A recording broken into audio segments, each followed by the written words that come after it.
batalhas sangrentas, juramentos solenes. Uma vida voltada para a fé. As virtudes do cavalheirismo e o trabalho humanitário. Mais de 900 anos de história. Jornada Infinita está aqui no arquipélago de Malta para contar para você a história de uma ordem monástica e militar que nasceu em Jerusalém, ainda antes do tempo das Cruzadas, que lutou nas Cruzadas e depois ficou tão associada à história desse lugar que hoje é conhecida como a Ordem dos Cavaleiros de Malta. A cruz de Malta verdadeira é essa aqui, dividida em 4 braços com 8 pontas que representam as 8 beatitudes proclamadas por Jesus no Sermão da Montanha. E aqui em Malta, ela está por toda parte. A Ordem dos Cavaleiros de Malta, também conhecida como Ordem Militar Soberana de Malta, ou para a gente ser ainda mais preciso, Ordem Soberana e Militar Hospitalária de São João de Jerusalém, de Rhodes e de Malta, tem uma história que se estende por 9 séculos. Ela teve sua origem no século XI, como uma ordem militar monástica conhecida como Cavaleiros Hospitalários, ou a Ordem de São João de Jerusalém, sob a liderança de Gerard Sasso, da Ordem dos Beneditinos, que era diretor de um hospital em Jerusalém. Esse São João, que dá nome e é padroeiro da ordem, é São João Batista.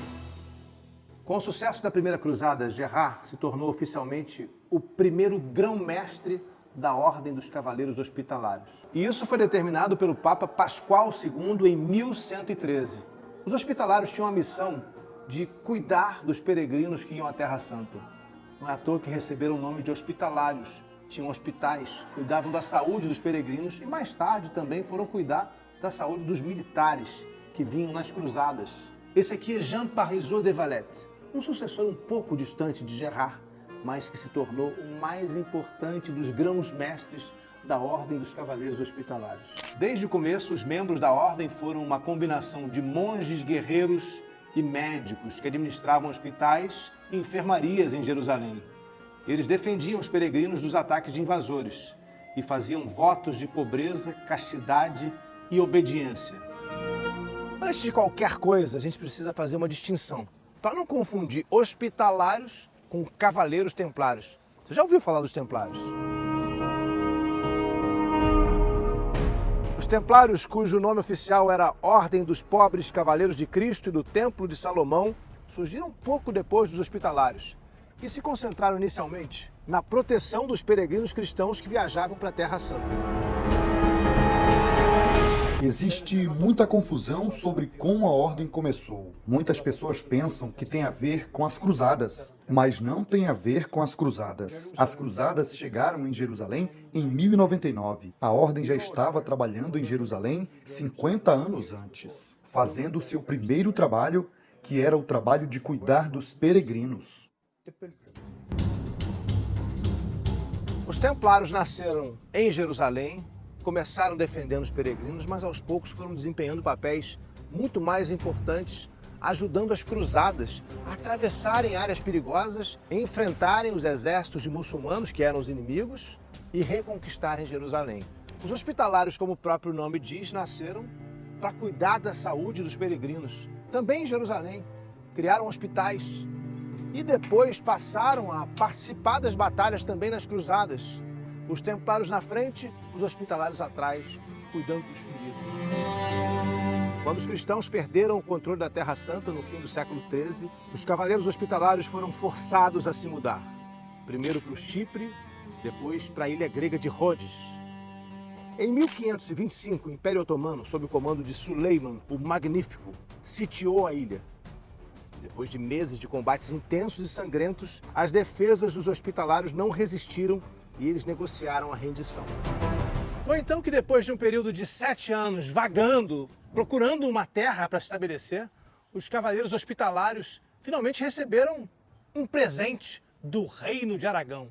O imperador Carlos V deu a eles o arquipélago de Malta, mas em troca fez um pedido. Todo ano, a cada 1º de novembro, no dia de Todos os Santos, eles deveriam mandar um presente para o imperador. E sabem qual era esse presente? Um falcão. Mas o sultão Suleiman não era chamado de magnífico à toa. Ele ainda não estava satisfeito. Império Otomano continuava se expandindo em direção ao Ocidente, e quando chegou 1565, aconteceu um momento fundamental na história da Ordem dos Cavaleiros Hospitalários. O evento foi chamado historicamente o Grande Cerco de Malta. E esse lugar, o Forte de Sant'Angelo, também chamado de Castello a Mare, ou Castrum Maris em latim, o Castelo no Mar, foi um dos pontos-chave na defesa do arquipélago. O Mar Mediterrâneo era o palco de batalhas navais terríveis, e uma carta da Rainha Elizabeth I da Inglaterra dá uma boa medida do pânico que tomava conta dos reis cristãos na Europa Ocidental. Se os turcos prevalecerem contra a ilha de Malta, é incerto que perigo adicional poderá se abater sobre o resto da cristandade. Essa vista magnífica que eu tenho aqui do Forte Sant'Angelo, com outra fortaleza ali na frente, nos dá uma ideia clara de por que Malta era fundamental para os planos de expansão do Império Otomano em direção ao Ocidente, sendo mais preciso, em direção aos países da Europa Ocidental. Para enfrentar uma armada de cerca de 200 navios de guerra turcos que chegavam por aqui, esse conjunto de ilhas e fortalezas se tornou a última esperança da Europa cristã.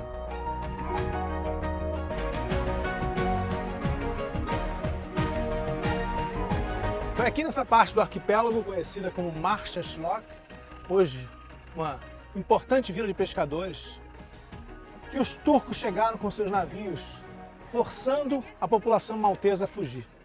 A própria logística da invasão era tão complicada que isso atrasou a chegada dos invasores. Nesse episódio, além de muitos malteses que foram levados como escravos, conta-se que 1/3 da população aqui morreu.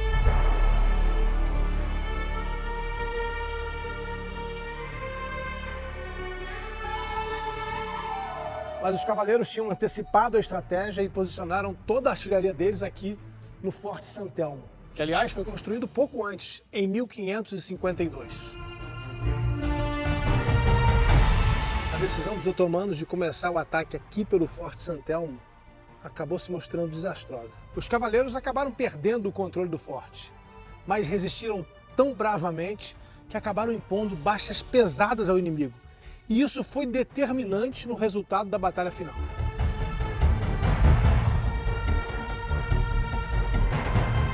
O Grande Cerco de Malta entrou para a história como um dos combates mais selvagens de todos os tempos. Inspirou livros e filmes.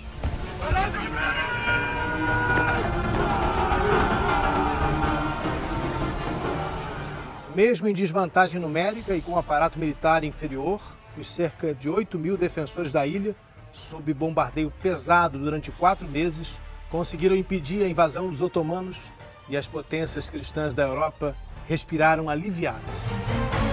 Foi aqui nessa enseada que, em 1565, os cavaleiros hospitalários, já chamados Cavaleiros da Ordem de Malta, conquistaram de vez o amor do resto da Europa. Eles protegeram o continente da invasão dos otomanos que chegavam por aqui.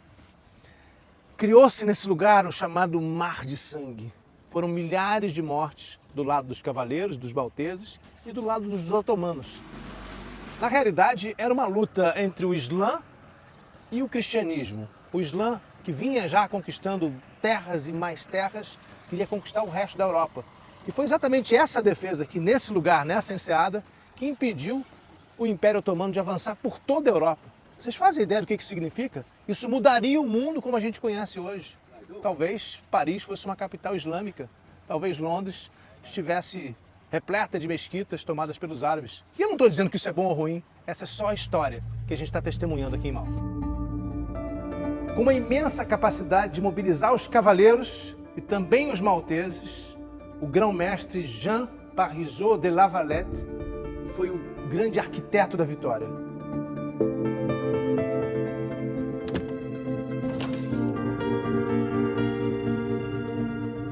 Nos momentos mais difíceis do Grande Cerco, de Valette veio aqui à capela grega de Nossa Senhora de Damasco para rezar e pedir pela intercessão de Nossa Senhora. Depois da vitória, ele voltou e deixou essa espada, a espada que ele usou durante a batalha, como um ex-voto, um agradecimento pela intercessão e pela vitória. Deixou também ali o chapéu que ele usava e rebatizou a cidade de Birgo para Vitoriosa. Não é à toa que a capital de Malta se chama Valeta. O nome é uma homenagem que o próprio grão-mestre fez a si mesmo, de Valette, quando planejou milimetricamente construir uma cidade onde não existia nada, usando o dinheiro que recebia dos reis europeus como forma de agradecimento por sua participação no Grande Cerco a Malta. A vitória solidificou a reputação dos cavaleiros como guerreiros formidáveis e defensores da cristandade. E as identidades da Ordem dos Cavaleiros Hospitalários e de Malta se fundiram para sempre. Por mais de 250 anos, os cavaleiros foram soberanos aqui em Malta. Até que em 1798, um pouco depois da Revolução Francesa, Napoleão Bonaparte cercou a ilha, desembarcou em 7 pontos diferentes e sitiou a cidade fortificada de Valetta. Essa derrota para os franceses marcou definitivamente o fim da soberania da Ordem sobre um Estado independente pela primeira vez desde o tempo das Cruzadas. Quando Napoleão conquistou Malta, ele mandou apagar todos os símbolos da Ordem que ele encontrou pelo caminho. A gente pode ver aqui, nesse antigo hospital, hoje um convento, que o brasão de armas da Ordem dos Cavaleiros de Malta foi literalmente raspado. A Ordem dos Cavaleiros, então, se dispersou por vários países da Europa, mas continuou com seu trabalho beneficente. Nos séculos 19 e 20, a Ordem recuperou sua identidade como entidade soberana, ainda que sem base territorial. Concentrou-se, então, em esforços humanitários, criando hospitais, missões médicas e prestando assistência em tempos de crise.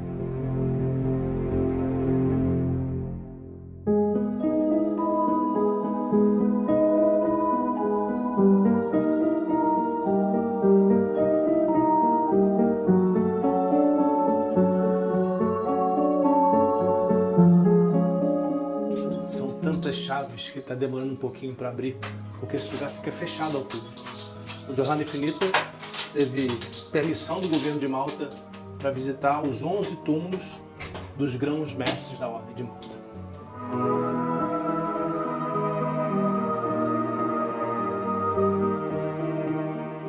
Todos vestidos ao mesmo tempo como religiosos e cavaleiros.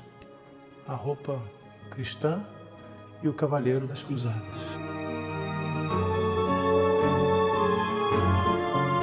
Aqui no Panteão dos Grãos-Mestres eu preciso andar pelo lado, tem uma área bem reservada, porque no centro foram enterrados os grãos-mestres mais recentes da Ordem de Malta. Esse é o túmulo de Lacassière, o grão-mestre que construiu a co-catedral de São João, que fica aqui em cima. E justamente nesse lugar, dentro da catedral, ele mandou fazer um lindíssimo monumento em sua própria homenagem. A gente tem quase 400 lápides em homenagem aos cavaleiros da Ordem de Malta. Cada uma delas tem o epitáfio do cavaleiro, ou seja, aquilo que foi escrito sobre ele, seu brasão de armas e, claro, seu nome. O mais antigo aqui é de 1606. O compromisso da Ordem dos Cavaleiros de Malta, assumido inclusive com o Papa no Vaticano, de cuidar da saúde dos peregrinos que faziam o caminho até Jerusalém, acabou fazendo deles especialistas. Hoje a Ordem dos Cavaleiros de Malta evoluiu para uma organização humanitária com presença em praticamente todo o mundo. Na realidade, em 120 países, onde eles oferecem ajuda às populações carentes. E tem uma situação tão curiosa e peculiar politicamente que podem ter o próprio passaporte e também uma moeda que não existe em nenhum outro país. Eles mantêm relações diplomáticas com muitos países e gozam do estatuto de observadores na ONU. Seus membros foram acusados de influenciar os rumos da geopolítica internacional para garantir o domínio dos ideais cristãos em momentos chaves da história. Se houver uma pandemia, se houver doenças, é lá que a Ordem vai estar. Eles precisam se adaptar, eles precisam mudar. Mas ter em mente que o mais importante de tudo é que a Ordem existe, como uma ordem religiosa e filantrópica. O Papa continua sendo a autoridade que deve governar acima dos Cavaleiros da Ordem de Malta. De sua origem hospitalar e guerreira no tempo das Cruzadas, ao seu papel de ajuda humanitária hoje, a Ordem dos Cavaleiros de Malta foi mantendo sua existência sempre com relevância. É uma história riquíssima e nada como ter tido o privilégio de trazer você até Malta para contar essa história.